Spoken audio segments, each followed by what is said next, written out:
Good afternoon, everybody. Thanks for joining us at the latest ShareSoc webinar. My name's Mike Dennis, Director of ShareSoc, and I'll be your host for this webinar. Today we have Cathal Friel, the Exec Chairman for Orphan PLC. Welcome, Cathal. Cathal's talking to us from Dublin today. He's in lockdown like the rest of us, so Cathal will take you through this particular presentation, and I'll join you at the end, Cathal, for the Q&A. Over to you. Mike, it's a pleasure. Thank you for giving me the opportunity to present to your members tonight.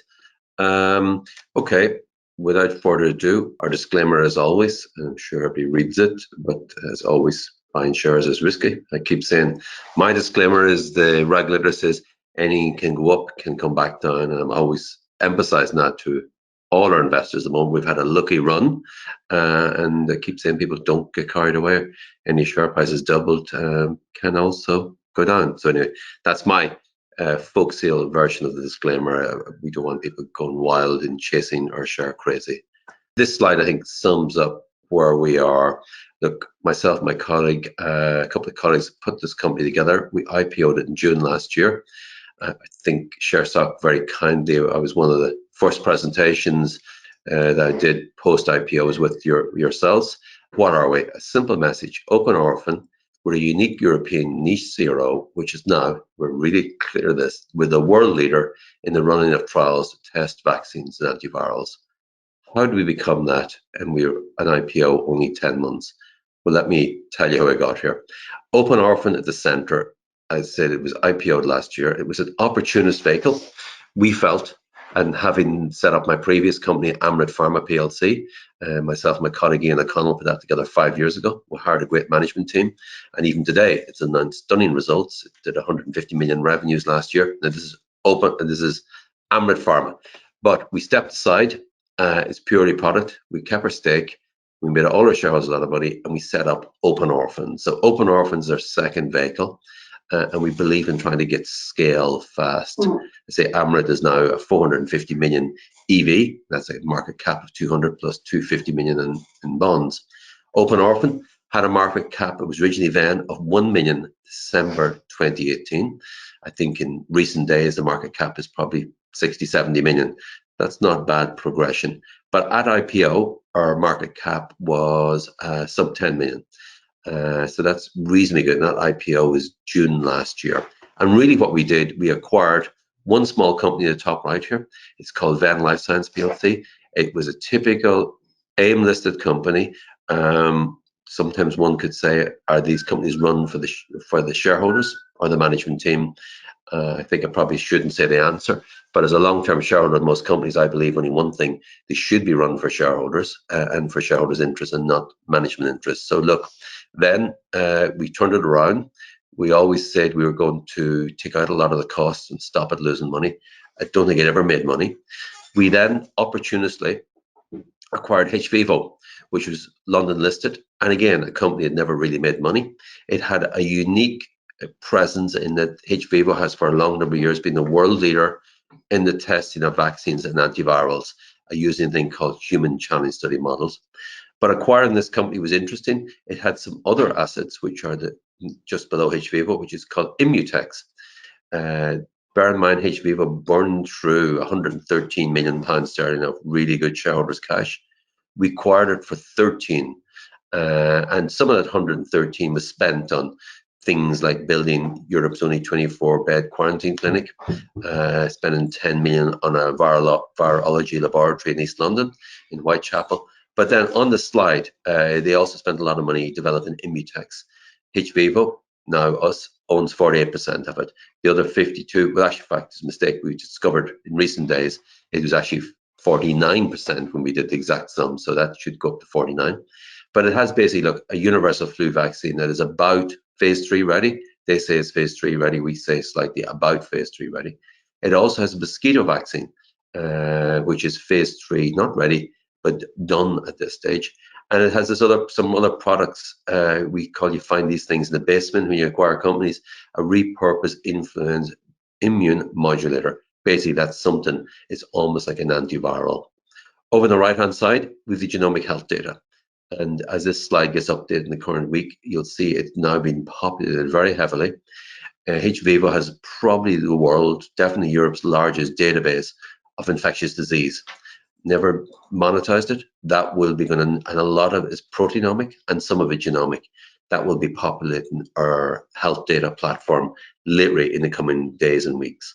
So that's kind of summary for a little company pulling two together. I think we've ended up with a rather good place and quite exciting place that we actually have a real business now. The combined business last year made about 27 million.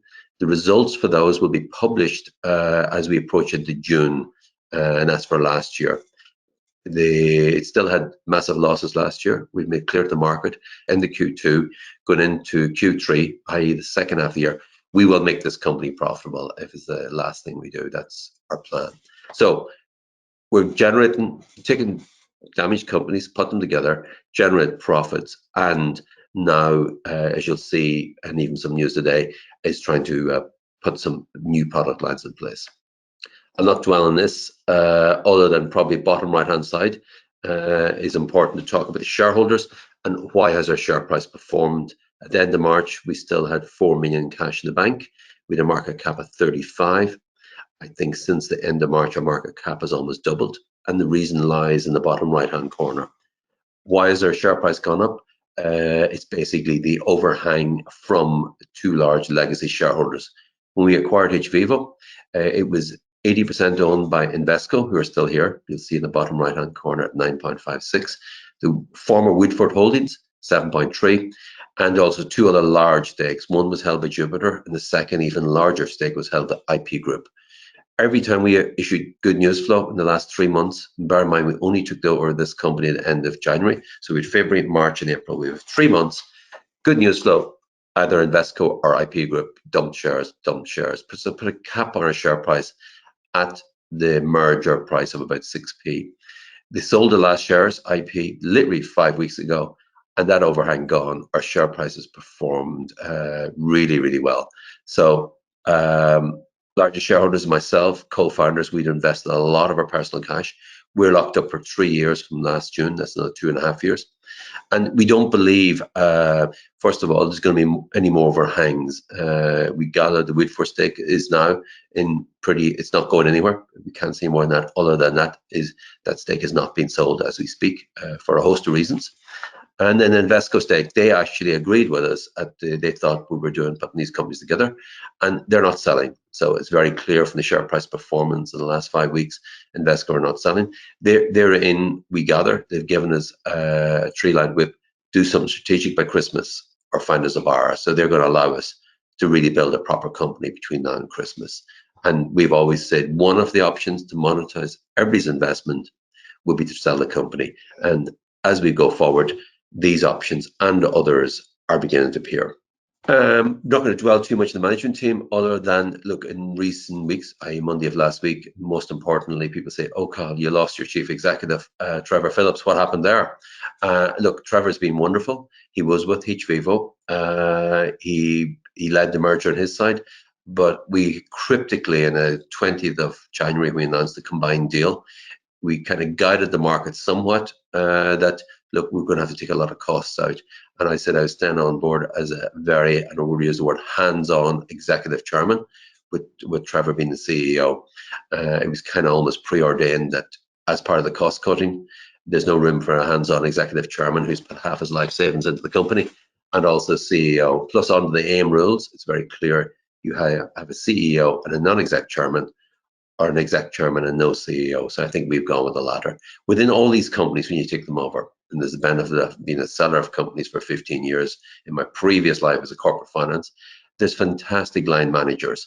And we're finding across Venn, and particularly hVIVO, there's some brilliant line managers stepping up. And as we kind of take out a lot of the top layer management, the number twos who've been sitting there are really shining. Very importantly, when you're fixing companies, is the CFO. Leo has worked with us in the background for 18 months in Open Orphan, and he is really driving the cost base.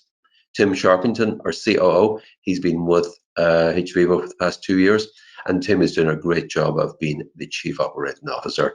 And then we have the 3-person board, and Since this slide, we also have Professor John Oxford heading up a scientific advisory board, which is useful to have given the space we're in. Complementary services, very quickly, what have we? We've put hVIVO together with Open or Orphan Venn. hVIVO tests vaccines and antivirals. Venn is a drug development consultancy. The real important part is look at the bottom right-hand side. Look at the customers, especially in the current market. Look, very bottom right-hand side, DARPA, that's the American Defense Organization. They've used hVIVO regularly. We have Gilead, a popular name these days. There's Merck in there. You have Boehringer Ingelheim. You've got basically a lot, Janssen and Johnson. You've got a lot of the biggest vaccine manufacturers and pharma companies in the world who've been dealing particularly with hVIVO and also Venn. So going forward, those names in the current environment are particularly important. There's a lot of cross-selling now. hVIVO does challenge studies, and part of that offering, we use 10% of every challenge study. There's a data management, there's a biostats and medical writing, and that all comes from Venn Life Science side. I'm not going to dwell too much, I'm conscious, on challenge studies. For anybody who wants to know about challenge studies, I would suggest you go to page 7 of the deck and read it. But basically, what's involved? Challenge studies is how does a small East London company become the world leader in the testing of vaccines? Basically, what we do, we basically test the vaccine and the virus on human challenge volunteers. And what that involves is 1 month before we start a trial, we have a way of collecting a lot of volunteers. We pay them £3,500 per volunteer, and we inoculate them with the vaccine to be tested. 50 will get the vaccine, 50 will get a placebo. Nobody, only us, will know which 50 it is. And then 4 weeks later, when that vaccine works and is in your body, we bring them into a quarantine clinic. So that's that's the first day in the clinic at the bottom of the graph. 2 days later, and they're secured in this facility where there's no outside, they're totally monitored in quarantine, but under full doctor medical. 2 days later, we make them sick. We actually give them a version of whatever the virus we're trying to make the vaccine work. They get mildly sick, i.e. they're in their bed. They have nothing more than a bad, maybe a nasty sniffy nose, runny nose, cold, flu, whatever it is. And we watch the progression of the disease over 10 days. And at the end of the 10 days, we make sure they're all perfectly well and healthy before we send them home. And we check them every couple of hours that there's no disease, there's no threat to themselves or their family, and they go home. But we know exactly then, literally, the beauty of it is, after 10 days, did the placebo work or did the vaccine work better, which worked? This is a really simple way. Funny enough, this is one of the few places in the world you can do this with vaccines. But there we go, that's a challenge study. What makes this exciting? Early March, and this we've got things going, we announced we're going to be the first people in the world to test a coronavirus challenge study model. And in recent weeks, we've now modified that more so that we're probably going to be working on a COVID-19 attenuated virus. So we're really lucky that we happen to have a solution. Challenge studies speed up the development of vaccines. The whole world is looking for ways of bringing the COVID-19 vaccine closer to the market. I think the WHO announced last week that yes, a COVID-19 challenge study has to be one of the tools to bring the vaccine to the market all around the world a year or two quicker than under normal plans. So look, being honest, we just got really lucky acquiring this company. Any of our shareholders in there, we can certainly be one of the companies in the world that can make a big impact on the development of vaccines. We don't develop the vaccines, we just test them, but we can speed up the testing. I'm not going to dwell on too much this. I said this before so often. Our friends, the previous shareholders, would have put 113 was the exact amount of money to build this amazing laboratory and clinic in East London and Whitechapel, an on-site viral laboratory. We said that's 25 million to build a clinic, 10 million to build a laboratory. And let me dwell a little bit in this laboratory at the moment. Everybody has seen a nice announcement made this morning. Our friends Cogent from New York would never have signed up and made us exclusive UK and Irish distributor and testing agent for one of two kits in the world that give 100% accuracy. Roche is the other one. And it was the only reason they signed up with us because of this facility we have here. We've got all the molecular high throughput technology they need. So people hopefully will see today, we made that announcement that we will be, in the next couple of weeks, testing in the UK at 100% accuracy for COVID-19 antibodies. And I say we want to be careful. We don't want to talk too much for another week or two to make sure we're up and running. And in about 2 weeks' time, when those tests are running and we're getting 100% accuracy, rest assured we'll talk a lot more to the press about it and to our shareholders. What have we? We're primarily a services company, but along the way, within Immutex, we've got some assets. We believe these assets should be not monetized within a services company, particularly Immutex on the left-hand side, and particularly the bottom, the repurposed immune modulator. Particularly the Immutex, which is a universal flu vaccine, is a really exciting product to have in the current market. 6-9 months ago, a bit like hVIVO, nobody wanted to know about hVIVO being the world's most successful and best tester of vaccines. Likewise, 6 months ago, nobody really wanted to know about a universal flu vaccine. As we all know, all of that has changed and there's lots of interest. I've said in recent weeks, one way of monetizing Immutex, we believe we own 49% of it. Our colleagues in the SEEK group own 51. We're going to look at potentially doing a dividend species to all our shareholders and put it into a NASDAQ listed small vehicle and develop it there. So all open orphan shareholders, if we can pull that up, will have 1 share in open orphan, but they'll have 1 share in the Immutex business as well, which will be listed. So you get shares in 2 public companies, because we don't believe you should mix a product discovery company, which is high risk, high reward, with us, open orphan, which is going to be a highly profitable, steady growing services company. So again, more of that when we have something to announce on it. The genomic health database, this has to be refreshed substantially because now we're populating it very much from the hVIVO database. So we'll be talking a lot more about genomic, and we're downplaying, even though I haven't talked much about orphan drugs, and we're focusing a lot more. We're still interested in the orphan. We're still very much doing the genomic health database for orphan, but we're adding to it. There's going to be a genomic infectious disease. So this database, as from 3 or 4 weeks' time, will have a lot of data in it, ready for monetizing and on a subscription basis to large pharma, and will be populated with an awful lot of data that hVIVO have over 25 years, and it's a progression of infectious diseases. We're being opportunist. There is a huge market at the moment for that data, and we'd be mad not to capitalize upon it. I'm not going to dwell too much in this because I really want to get to the meat, but look, putting these 2 companies together, the average ticket size got bigger, the average length of relationship got bigger. It just made sense to put hVIVO and Open Orphan's Venn business together.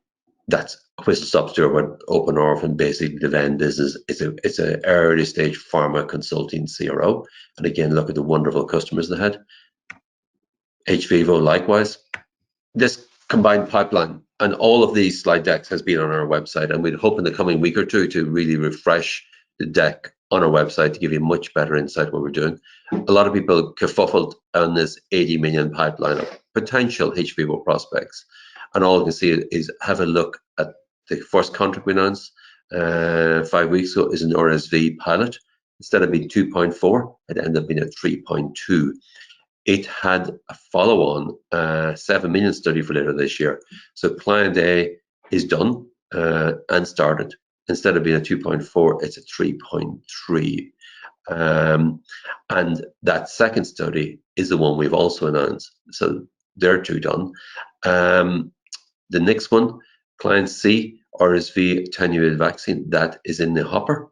And we've got another one done last week, which was 3.5. So this reasonably robust pipeline is coming together. I think you have to be a really good closer and push really hard. Some of these contracts, I know we thought we might have got 1 every month. Some months we might have 2. With lockdown and people work from home, it takes a little longer to get some of it. We're very, very happy that pipeline is converting. I think part of being hands-on executive chairman, you have to really force the staff to close out these contracts, and that's what we're doing. Immediate operational long-term revenue synergies. Look, again, we're putting the 2 of them together. The 2 of them fit together like a glove, but the biggest thing is we're making it clear. We're taking substantial headcount out. When we took over Venn last year, just to give you an idea on figures, it had 179 staff and did about 12-13 million in revenue. By the end of May, Venn will have less than 80 staff That's over 110, over 100 staff let go at minimal cost. You know, it wasn't a huge cost to get rid of them. And guess what? I think this year will do roughly the same revenue. So to give you an idea, the excess fat that was in there. Likewise, hVIVO, say to date, we've taken 2 million in the last 2.5 months out as overhead, and we want to take another 4 million out by Christmas. And that was like people said, losing the CEO wasn't a good idea. But I say you can't. Look, what we're really doing is reducing a lot of the very senior and bringing up some of the more middle management who's been there for years. Like somebody in hVIVO who's really shown out is the chief scientist, is there for 14 years, Andrew Catchpole. He is also hugely active in business development. And before we got involved, I don't think anybody ever heard of Andrew. And Andrew has been on BBC TV. He's been interviewed in the Wall Street Journal. He's a very hands-on go-getter. Along with him, there is other brilliant staff within it, Andrew, Adam French, and lots of others. So within hVIVO, we've fabulous second-line managers who are coming to the fore and who have the long history of the company. So yeah, putting them together, taking out the cost base, not that hard, generate the revenues, we're doing that. And very importantly, is generate new revenue streams. So we're aiming for substantial revenue growth and, more importantly, profitability. A big part of substantial revenue growth, I think, will come from not alone challenge studies. It'll be new COVID-19 challenge studies. It'll be expanding the lab testing. hVIVO in the past never did third-party lab testing. We announced a deal to the market 2-3 weeks ago. Okay, it was a Moscow-based firm. People were worried. But within the medical side, there's no issue with sanctions. It's the next hVIVO person's in. But that was just a flag to the market. There's a lot more lab testing work coming down the track. And then separately from third-party lab testing work to other pharma companies, today's announcement, we're really keen not to say too much about it just yet until we have it up and running. We're installing the kit, but we will be, as per RNS this morning, offering 100% accuracy COVID-19 antibody tests through channel partners in the coming weeks, not the coming months, because of the fact we have that £10 million virology laboratory. We can get up and running with the quotient test really well. There's only two now. It involves a full blood draw. It's not the little pinprick, do your DIY at home and guess. These are done through medical professions. And you'll see that on the site, the quotients. But it means we can guarantee 100% accuracy. In the current environment, that's so valuable. In summary, I think we said we're going to put these two companies together. We said we're going to make them profitable. We said we're going to increase revenues. And more importantly, we also said we'd increase the lines. And I think the lines are now a lot more lab testing work from hVIVO and a lot new lines such as the antibody testing. I think that kind of brings us, Mike, back over to you to Q&A, hopefully. Right, we're open for questions now. I've got quite a few coming in already, so I'll do my best to get through these as quickly as we can. I think we might be pushed for time here, so brevity could be key. One question: why the additional broker? Yeah, good question. Look, Arden were very loyal. Arden took us, and being honest with you, we were a bit of a charity case. I came on board as chairman of Venn December 2018, a year and a half ago. Its share price had collapsed from 20p to 1p. Market cap was 1 when I got on board. I put £1 million of my own and mates' money in as a loan note, a very low-cost loan note with virtually no convertibility. And in March, we decided we wanted to restart this company. And being frank, most brokers told us to get lost. Then we'll be out of business before Easter. So Arden were one of the few people who had the foresight and said, yeah, this is worth working with. So we took Arden on board as their new Nomad in March, because being honest with you, the old Nomad had kind of said to Venn, out of here, guys. So the incumbent Nomad wanted rid of Venn. They just couldn't stand them. So they took us on board. But Arden's only problem is they don't have much scale or capability in life science. They're great guys. They helped us do IPO. We love the corporate finance team. But we're at a stage now where I think, going by that slide, number 3, we have a real life science business, and we would like to work with every company I've had, because I'm a farmer, but we've always had 2 brokers. So FinCap do have very good life science capabilities. And then just reflections. Amrit, the day I IPO'd it 4.5 years ago, we had Shore and we had Stifel. When I did Fastnet prior to that, we've always had two. So I just think it's wise to have two brokers.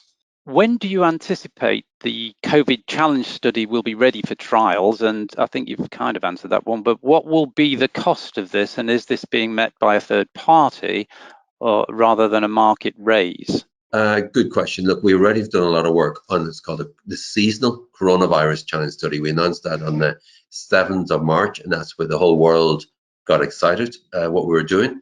The seasonal coronavirus, you and me, Mike, we have a 25% chance one of us had it.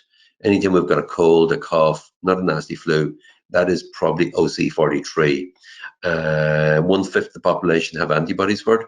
It's quite well known, and OC43 or 229E. We started that. However, and the however comes in recent weeks, we've had every vaccine manufacturer in the world talking to us saying, listen, we really like your idea of the seasonal one, but we think this more deadly COVID-19 needs the real deal. So we're now very rapidly pulling together a COVID-19. It'll probably be a attenuated virus, which means we take the nasties out of it, and that is underway. So to answer question one, it will be ready, hopefully. We're not there yet. It's a lot of work by autumn time. That means by autumn time, we can prove does any of these vaccines work or not within 2 months or 3 months maximum. So that's pretty useful. It will take some financing. Originally, we were going to get the financing for seasonal from some Chinese pharma companies. In recent weeks, we've decided to pile ahead and do as much of it off our own cash resources, because if we self-fund it, and we can do it. There is 100 COVID-19 vaccines under development. There's really 20 serious ones, and of the 20 serious ones, everyone is in contact with us, and there's a chance of getting 8, 10, 12 of those as COVID-19 challenge studies. So to be honest with you, we're no longer looking for a third party to fund those models, in particular the COVID-19. Anyone that vaccine manufacturer say, look, we'll fund that for you. And we're saying, yes, if you fund it for us, we'll be stuck dealing with you. We would like to be able to offer our COVID-19 human challenge study model to every vaccine manufacturer in the world. The clinic is very important. It's got 24 beds in rooms individually. It's built in 3 zones of 8. We can run 3 vaccine companies together, 8 per room, or sorry, zones of 8. So we can run 3 challenge studies. We could have 3 big pharma companies in our clinic working side by side. So that therein lies the opportunity. And more importantly, this is an awful disease, an awful affliction. It's shut the whole world down, and we believe we should make that chance study. Not alone will it be, let's be honest, we're a business. There is money to be made in it, but we want to make it available to everybody around the world at the same time, rather than picking one pharma company. Thank you. What revenue capacity does the lab service business have over the next 12-month period? Well, let me actually probably better go back. I should have finished, but the clinic has a 48 million capacity. You can never run the clinic to 24 beds beyond 80%. There's always a changeover. You got to sterilize the clinic. So we run it at 80% maximum. In the past, there's never done more than 14 or 15 million, as last year. That was at 25%. So we can run that up to 48 million. Otherwise, we can do 3 times the current capacity before we hit capacity issues. Now, that's on the clinically challenged studies. The lab has never done third-party work. It is basically servicing the clinic, and we've got almost a huge upside in capacity there. The kit we announced this morning is going in tomorrow. We're not messing around. We're doing the first blood draws late this week, and we're doing the first runs on Monday of next week. Though that kit can do, without any extra work, very substantial testing capability. I'm not at liberty to say exactly what, but put it this way, we can do an awful lot of revenue through that lab without any capex.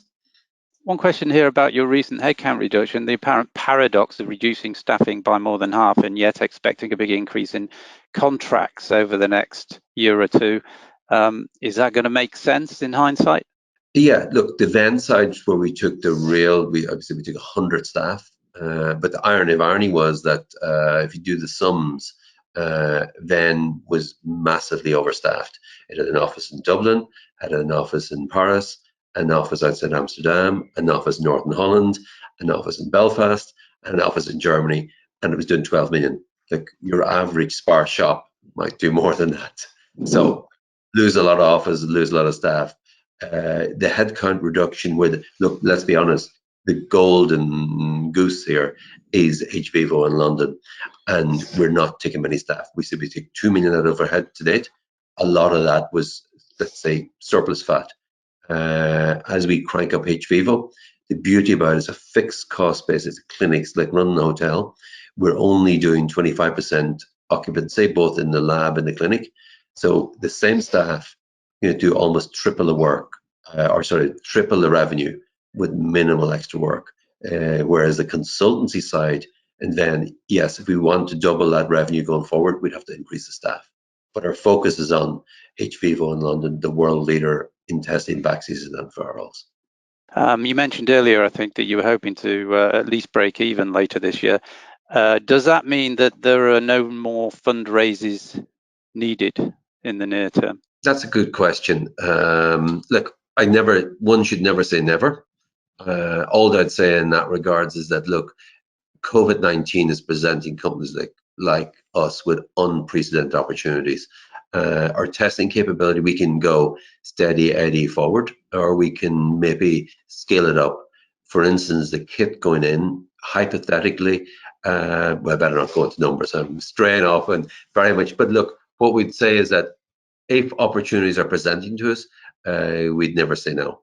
But what I would say, maybe I'll talk a little bit in the share price. We IPO'd at 5.7p. I think we presented to your audience in August.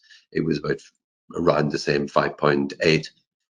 Our share price has run up to 13. I always advocate anybody who doubles their money, especially in the current environment. This is not a 5 or 10x company. We're a services company. Our share price has almost tripled in this last year, and we would caution people, don't be getting carried away. Take some profits, come back in, come back out. We have a very liquid stock. With the overhang gone, our share price, being honest, went nowhere for 9 months while we had 2 institutions selling stock. We now have that overhang gone. It's not hard for the share price to move ahead, but I'm genuinely issuing caution at the moment. Look, we're not, okay, we have products, but we're very much focused on services. And we're sort of saying we have a nice share price, we're very comfortable with it, but we don't want people going wild saying this is 3x, 4x more. We're not. We are a services company. There's a limit to what multiple our company is worth. Look, our company is worth a multiple of products, a multiple of profit as all services, and a certain low X number of revenue. We did nearly 30 million last year.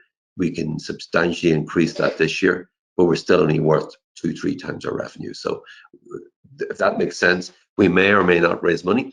There's a huge appetite in the market for back-end opportunities, but at the same time, I do caution any share prices tripled. Let's be careful. How many tests can you do, and how much will you charge, and what kind of revenue is that going to generate? I'm not sure. I assume that means lab tests. Not sure. Yeah, I think, look, that one, Mike, is people are asking how many COVIDs. Like, we can't say yet, but we can say it's a lot. It's in the thousands per day. Price-wise, we can't go there yet because we do not want to be price gouging. We've got to provide this service at a reasonable price. So I'd say let's cross that bridge in the coming days and weeks. And what timeline are you expecting for a Flu V spin-off? Have you any idea?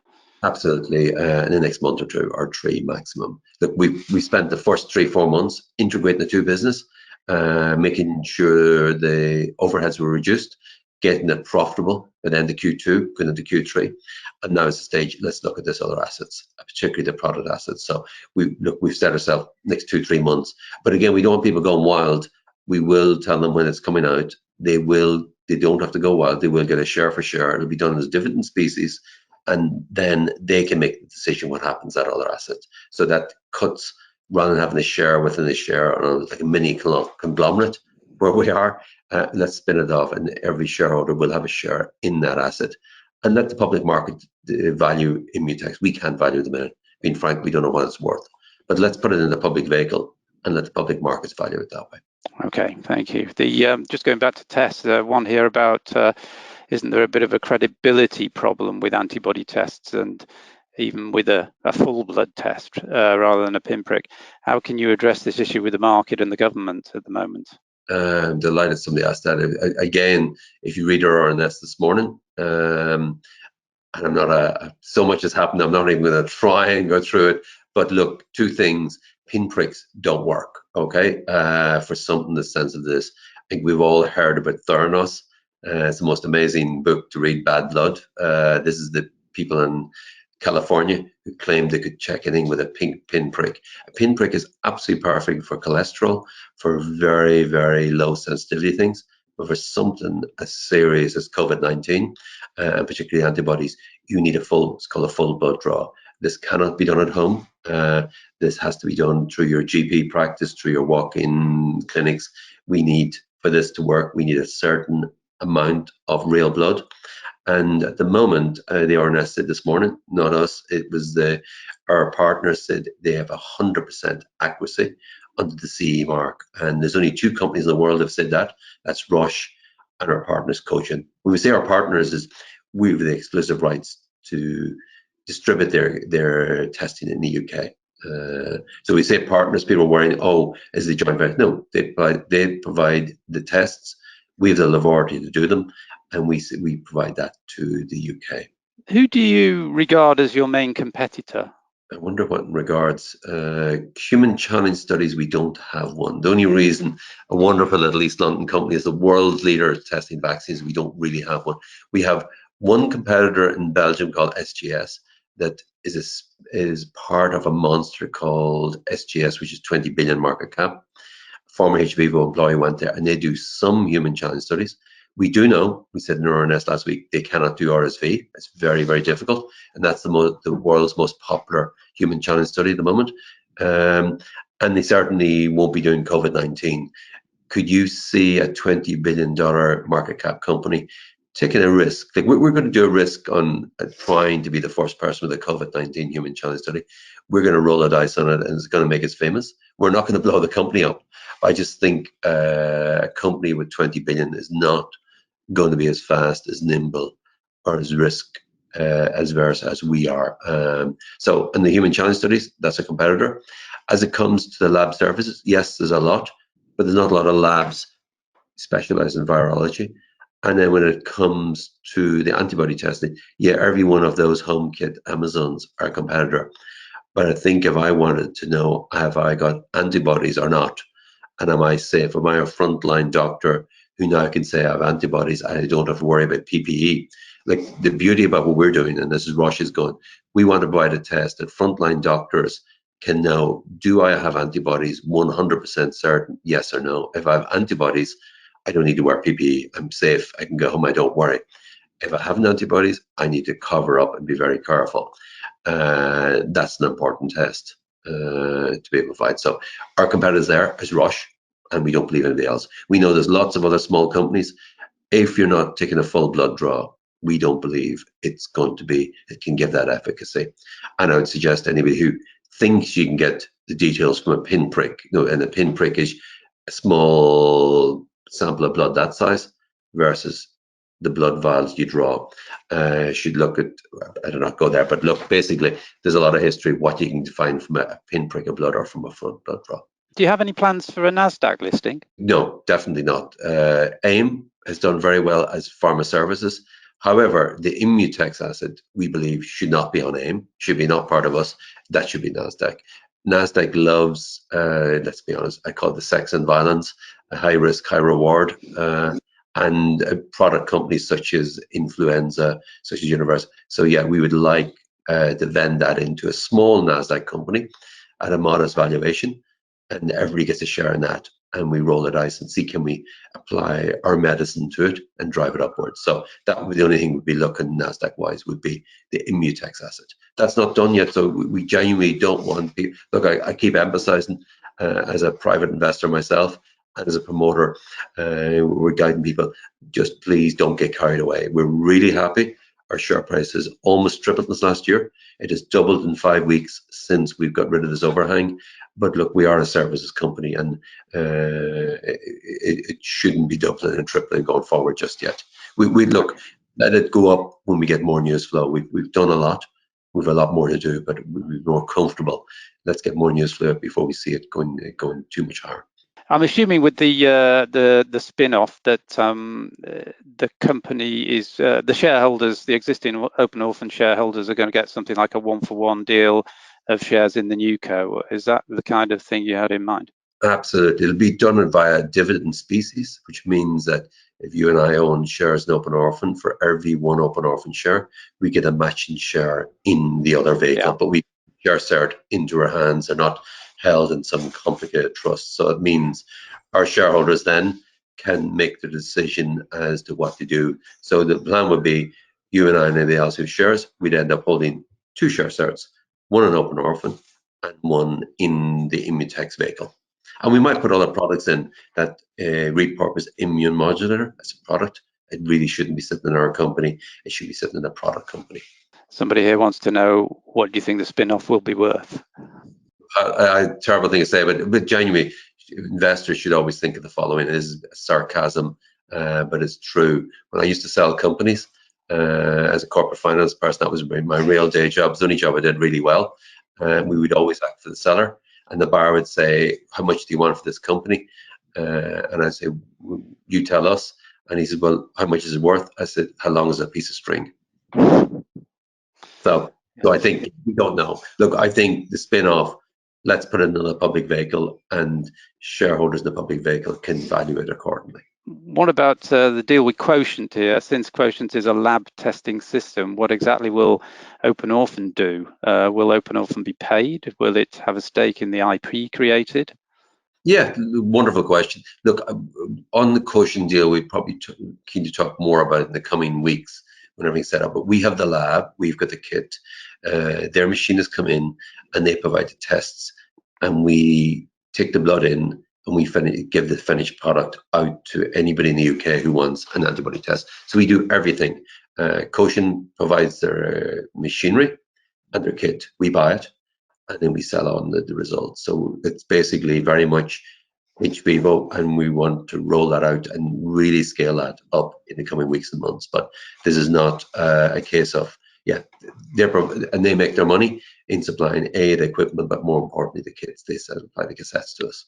Is it not strange that legacy shareholders were still attempting to divest and have not attempted to return, given the impact of COVID?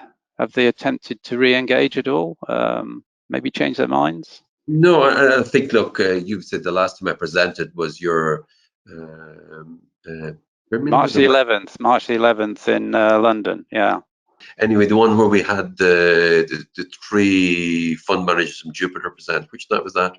Yeah, that was mid-March, just before the lockdown came, yeah. Look what happened within hVIVO. And Jupiter, being ironic, I was smiling, they were our biggest seller at that time when they'd gone. Look, Jupiter makes decisions, big fund managers come in. They came into hVIVO because of discovery. They would have followed probably as a Woodford baby.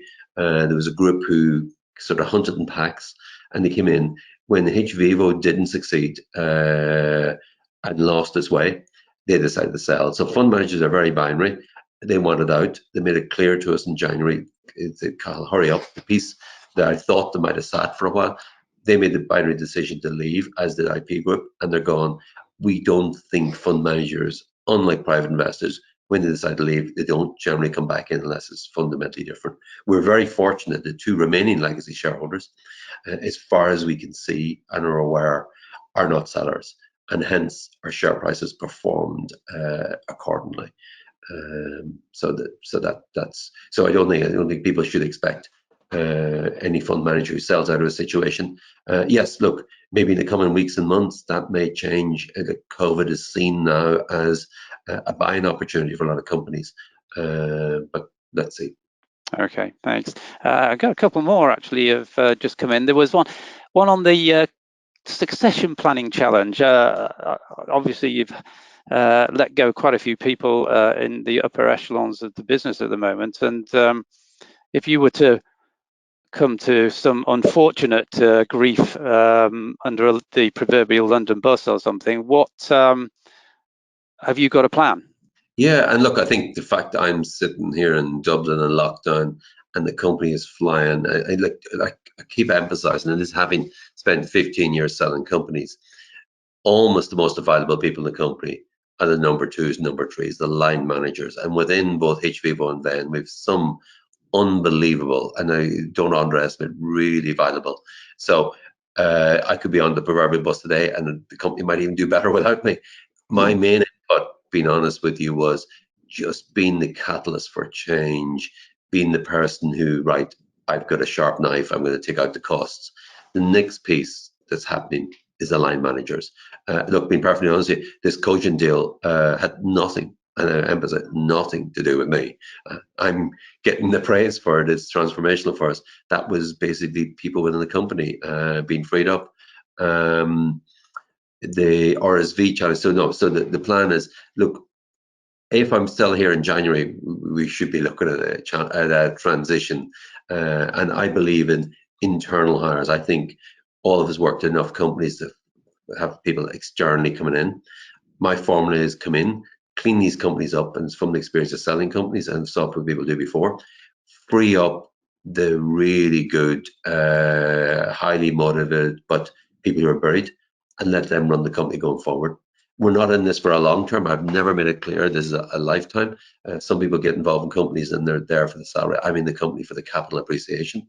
And does that involve us selling the company next year? Maybe. Does that involve the company getting very big? Look at Amrit. Amrit is one of my other better investments, and I don't lose a moment about it. Like, it did great work. There's a great management team, so it might come early next year if thing is doubling and tripling. This idea of selling the company isn't the only solution, if that makes sense. Okay, well, that leads on to your exit plans. Is there anything you can share with us about your preferred exit and timing on that, if at all possible? As the largest shareholder, I can't sell, and look, and I'm locked in for 2.5 more years. My only exit is selling the company, so I think you know what I prefer. One final one here. If you do have any future fundraisers, and I know nothing apparently in the plan at the moment, just a plea from one of our members here, and it's a kind of I know this is a bit of a hot topic at the moment, is with a lot of fundraisers going on, our members and private shareholders in general have often been bypassed by the company's brokers, and we haven't had a look in. Just a question, will you give your private shareholders, the individual shareholders, an opportunity with any future fundraisers? Is that the way you like to approach these? Mike, absolutely. Look, I think two things. We've all been shareholders. Look, in January, we did a fundraise. We were in a lucky position we could outline it. And I think I got slapped in the wrist by Nomads by telling people what price it would be at. But we guided the market, it would be about 6.1 or 6.2. So our investors and we're able to say, oh, okay, if we buy them around 6.1 or 6.2, we're in with the institutions. I think going forward, that's only possible if you're doing an acquisition and everything is very public. Absolutely. Look, I don't think, I think one of the, as you probably know, the problem with a small cap company to open it to the public, it becomes much more slower. It's a 3 or 4 months process. It's a full prospectus document. However, primary bid provides a great facility and things like that. So absolutely, if we're going to, if, not saying we are, if something like that's happening in the future, I think absolutely, I don't want shareholders buying shares today and waking up tomorrow, oh, there was a 10 or 20% discounted fundraise, why not me? So I think absolutely, look, we have a very good retail following.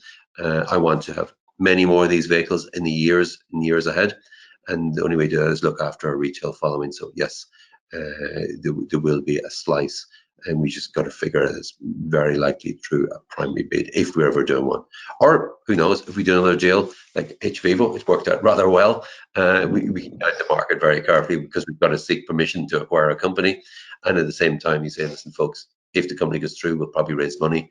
And I'll be naughty, I'll do it again at roughly that price. That guides people. where they should go. Does that make sense?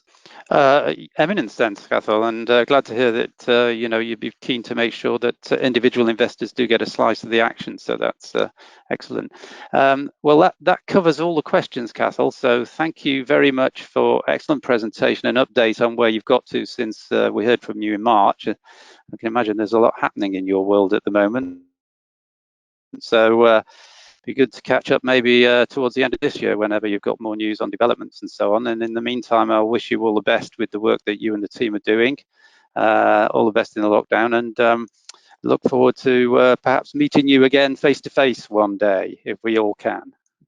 Absolutely. No, it's a pleasure, Mike. Look forward to talking further, and hopefully we were just keen to say we just keep delivering the deals, and I keep guiding, say let us deliver more deals before the share price goes too much further wild. As deals come out, buy the shares, as we say, but wait for deals.